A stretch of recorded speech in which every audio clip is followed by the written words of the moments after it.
Hello, my name is Scuria-Herman, and today I'll be checking out 9 to Fivers by Aesop Rock. Let me turn up the volume so I can actually hear it. I just noticed, okay, I'm probably gonna have to timestamp this so you guys can get past this, because I know you guys are gonna come for what's after, but the whole YouTube UI changed. I just noticed that. I don't know if I like the change. This down here is obviously the same as it's been for a while, but this is all different. It looks very in line with corporate attitudes towards UI in general. Everything is very like, it's like too rounded and too iconographic. Like the whole like simplification of mascots, of like company mascots, that's what I feel like this is. They haven't changed the logo up here, obviously. They haven't changed the, you know, what's down here. But the UI itself for the player, the user interface, I don't know.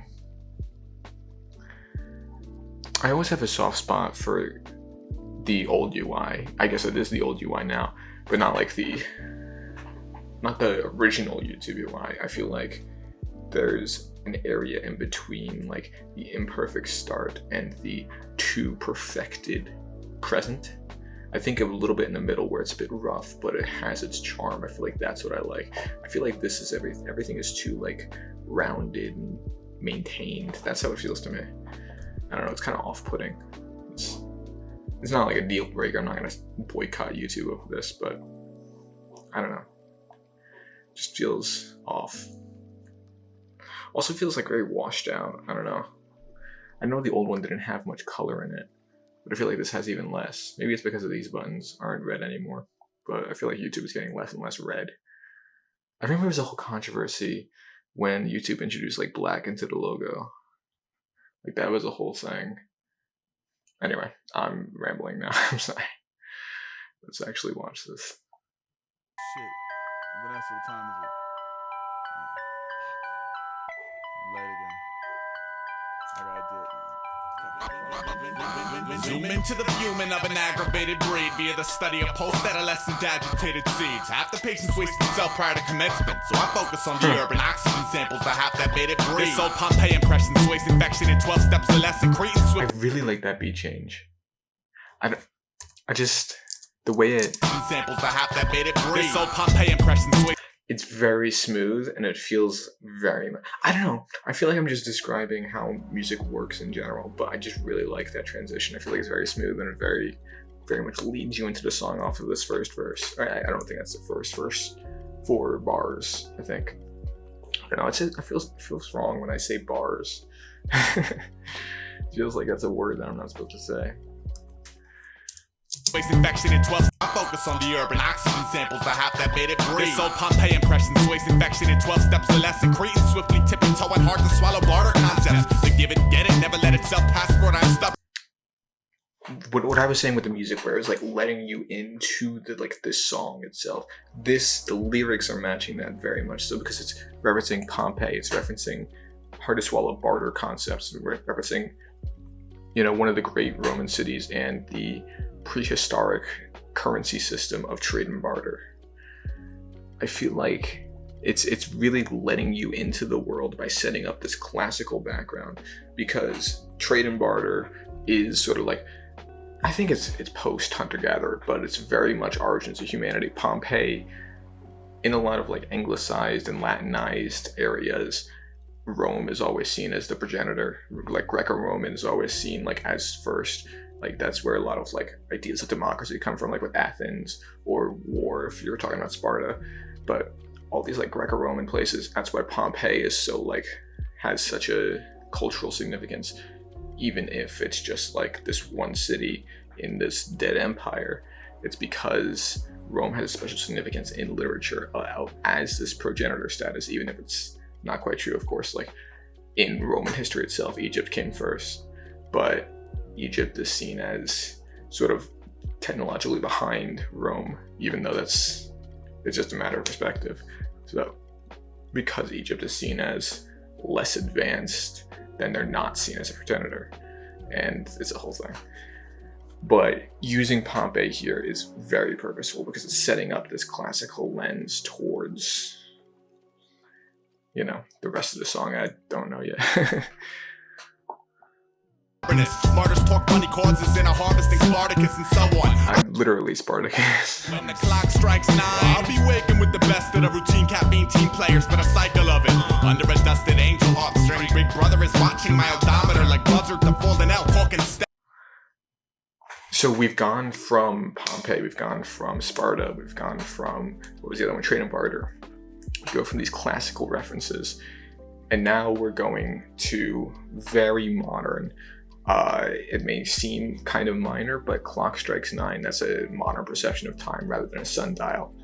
Looking at caffeine, caffeine is a very relatively new, you know, item or chemical, I guess. But then you have Dusted Angel Harp String, Big Brother.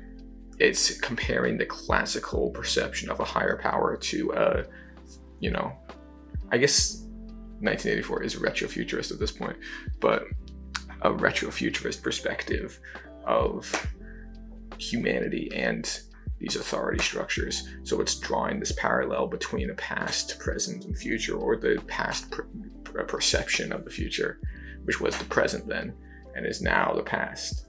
It's all wonky. But yeah. We got babies, rubber stamps, and briefcase parts. You on some door-to-door now, order $10 or more, we'll shove it down your throat for free. I sacrifice my inborn tendencies for copper pennies for one commander, give me that, so we can retain baby back. Fighter, snake bedlam, Holocaust, freak, heckle, shiesty, brain, headroom, shake planet. Make a move, pause, make a move, break cannon. Bend barrel, 180, U-turn, squeeze, end it. It's on like it's never been. It's bleeding well, bigger than a bread box. It corrodes my leaky finance. I'll take my seat atop the Brooklyn Bridge with a Coke and a bag of chips to watch 1,000 lemmings plummet because the first one slipped. Sometimes I leaned on the mouse, sorry. I didn't mean to speed that up. Sorry, I got excited. I don't know if this is the case outside of New York, but growing up in New York, a common thing parents use to talk to their children and have this, you know, comparison is like if a child says like, well, so and so did this, so I did it too. Like if they get in trouble, like, well, that person did it, you know, I saw him doing it, so I should be able to do it too. And the go-to thing for parents is, well, if you saw, you know, someone else jump off the Brooklyn Bridge, would you? And in this song, I'm pretty sure Aesop Rock is from New York, but in this song, he's saying like, oh yeah, I'm just gonna sit in Brooklyn on the Brooklyn Bridge and watch everybody jump off, because they have this herd mentality, this 1984 mentality of following this authority, this perceived authority, because the kids that are, you know, supposed to be jumping on the Brooklyn Bridge are not an authority figure, but it's someone following a perceived authority because they are the prototypical progenitor, again, because we're talking about progenitors at the start, progenitor of that behavior. And it's also the cycle of this sort of systematic suicide, I guess, in this part right here. Sometimes I laugh at victory, kissing these little question marks. I tend to underestimate my average. Just another bastard savage. Someday you'll all eat out of my cold hand, cause every dog has its day, at which point I'll pull it away. Now we, the American working population, hate the fact that 8 hours a day is wasted on chasing the dream of someone that isn't us. We may not hate our jobs, we hate jobs in general that don't have to do with fighting our own causes. We, the American working population, hate the 9 to 5 day in, day out, but we'd rather be supporting ourselves by being paid to look back at the past times that we had Harvard based solely on the fact that it makes us smile if it sounds dope. I really like this part where he's literally spelling out the message, because everything else before lyrically was set up, I feel, for this moment. Like literally the way it's formatted by the person who made this lyric video, the way it's formatted on the page of this one big block of text of like just literally screaming at you the meaning. I feel like there's a strong parable here because we're looking at Pompeii, we're looking at Spartacus, we're looking at trade and barter, you know, these past civilizations, these past like things that you hold dear. Then we're looking at Big Brother, we're looking at all these futuristic things, and we're also looking at the present things, the things in between, clocks, we're looking at caffeine, all those things in between. Not so much the present, because the present was just like normal things and normal references around, but the past and the future references he chose very specifically have a common theme of servitude or slavery. I feel like that's very important because Pompeii was very famous for its slave trade. Spartacus, I mean, that's kind of related, but I feel like Spartacus is more of a reference to Pompeii. Trade and barter, sort of, that's when slavery kind of got its start, where you're going to trade and barter people for goods. Then we're looking at Big Brother, and we're looking at the idea of corporate slaves, of people that are slaves to the cogs of the greater design that they are unaware of. We're looking at slavery throughout time, and he is right here, we the American working population. The reason why he's bringing up these slavery references is because he's comparing these underpaid workers to slaves. And I feel like that's a very interesting thing, and it's a very strong message here because he has this message in and of itself. Perfect the past times that we have harbored based solely on the fact that it makes us all smile if it sounds dope. There's a separate message here, but the message of the entire song as a whole is about slavery.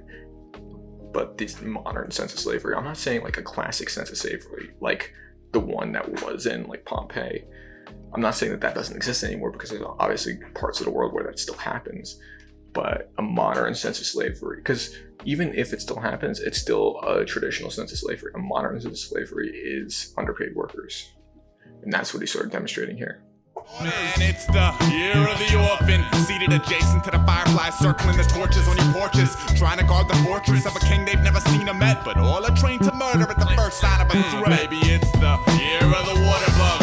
There's a lot of years. Specimen. They're responding, dreaming of your next of kin. I'm still dealing with this mess I'm in. I've been the object of your ridicule. You've been a bitch, lieutenant. God, it's the year of the underpaid employee, spitting 20 plus a week and trying to rape Earth in my off time. You boys dizzy, I can't keep myself busy enough so you can run, and I'ma let you think you won.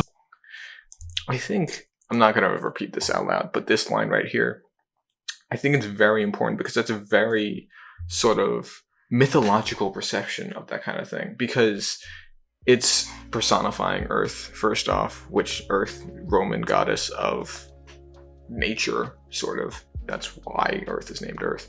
But it's very interesting because it's sort of demonizing workers in a very mythological way where they wouldn't be seen as people, but it's also showing that they're pushed to do these things because, you know, you're the underpaid employee.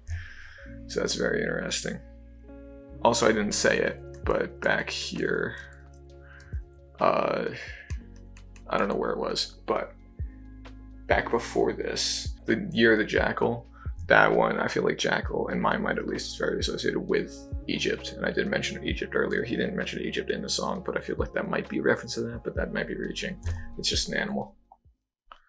We the American working population hate the fact that 8 hours a day is wasted on chasing the dream of someone that isn't us. And we may not hate our jobs, but we hate jobs in general that don't have to do with fighting our own causes. We the American working population hate the 9 to 5 day in day out. Well, we'd rather be supporting ourselves by being paid to perfect the pastimes that we have harbored based solely on the fact that it makes us smile if it sounds dope. That was very powerful.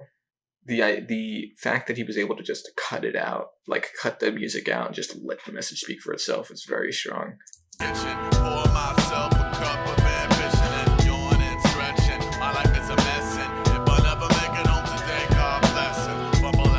feel like this kind of like connects to the Brooklyn Bridge part earlier because this is kind of suicide.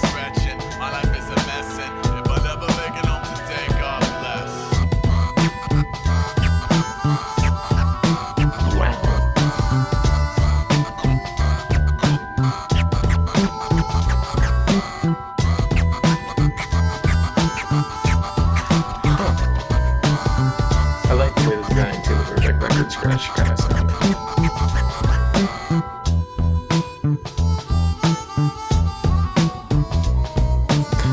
I like this line a lot. Musically.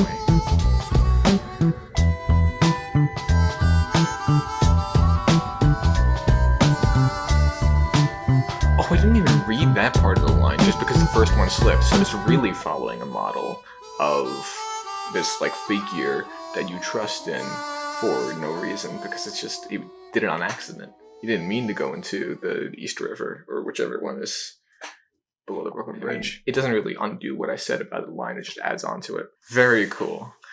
I feel like the meaning of the song would have clicked earlier if I remembered what the song was called. But honestly, I think it's better that I didn't really register that immediately, because, I don't know, it feels more honest. Alright. Yeah, I don't have much more to say. Kind of losing my voice. Yeah, it's gonna be for me. So until next time, adieu.